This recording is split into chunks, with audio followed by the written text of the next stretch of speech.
Audio article by the Common Constitutionalist entitled, "If the Government Shuts Down, America Will Cease to Exist." Once again, America faces disaster. Yes, as of midnight this Friday, the government will shut down and America will cease to exist. At least that's the way it's always portrayed. Senate Minority Leader Charles Chucky Schumer seems cautiously optimistic as he stated that we're making great progress on funding the government, avoiding a shutdown. He did add that our worry is that the president will come in and insist on certain things that couldn't get the support of everybody. Well, Chucky, he doesn't need the support of everybody, least of all you. One of those certain things is, of course, the down payment to begin construction on the southern border wall. Trump is asking for $1.4 billion. Wow, that's a lot of money, isn't it? Why, no. No, it's not. It's chicken feed, not even a rounding error for the federal government. The current annual budget to run the federal government is $3.8 trillion, or $3,800 billion. $1.4 billion is about 4/10,000ths of the budget. It would be easy to find that paltry sum. Put another way, say you make $50,000 a year. That $1.4 billion is equivalent to $20. Can you spot me a 20? But that isn't the point about a shutdown, any shutdown. The Democrats know, at least historically, that they can always use the looming shutdown as a billy club to beat on spineless Republicans to get them to fund virtually anything. They know this because almost without exception, Republicans have caved when faced with the dreaded S word, S meaning shutdown, not the other.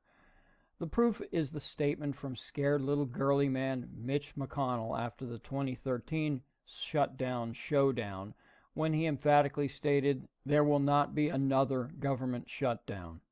Unfortunately, only a few have ever effectively advanced the notion that a government shutdown is in fact not a shutdown at all. It's barely a slowdown. And this dirty little secret is something I believe Democrat leadership knows and can never afford to be widely publicized. They must certainly know that regardless of the length of the so-called shutdown, a minimum of 80 to 85% of the government is still funded. This is an indisputable fact, one that has been stated by Rush Limbaugh, Sean Hannity, Mark Levin, Glenn Beck, and many others, even little old me. Another fact is that no government worker goes without pay. Every dime of back pay owed to government employees is paid to them at the end of the slowdown, which normally only lasts a few days. Think of it as paid time off, like a long holiday weekend, because that's what it is. Back on October 2nd, 2013, Rand Paul appeared on CNN to champion this very point. He told host Aaron Burnett that 85% of the government is running right now. Only 15% of government spending is shut down.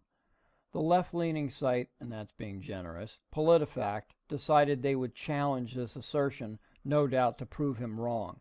Unfortunately, not even they could prove it false, as they unfairly gave it half true on their truthometer.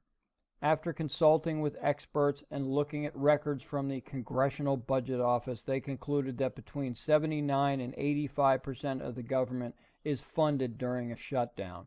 They had to admit that Senator Paul was right, but then felt compelled to add a caveat, which was, of course, the human toll, or more succinctly, the burden it puts on various departments. Quote, estimates published in the New York Times suggest that at least 6 agencies were expected to keep 20% or less of their workforce laboring through the shutdown, with another 3 expecting to continue employing between 21% and 50%, writes PolitiFact. And herein lies the dirty little secret of the shutdown and why Dems can ill afford for a protracted one. Virtually no one notices a government shutdown because it rarely affects normal working folk like us. We hear the wails regarding the shutdown, yet look around to find nothing has changed. The Dems must realize that a long government shutdown might possibly show the average Joe and Joanne just how bloated and unnecessary most of government is. If this were to happen, perhaps citizens might begin to question just what we've been paying for all these years. This is the Democrats' greatest fear. Their job is to say and do whatever is necessary to further the lie that big government is essential. So as we approach S-Day, shutdown day, perhaps we should not fear but cheer the day of doom. Thank you for listening.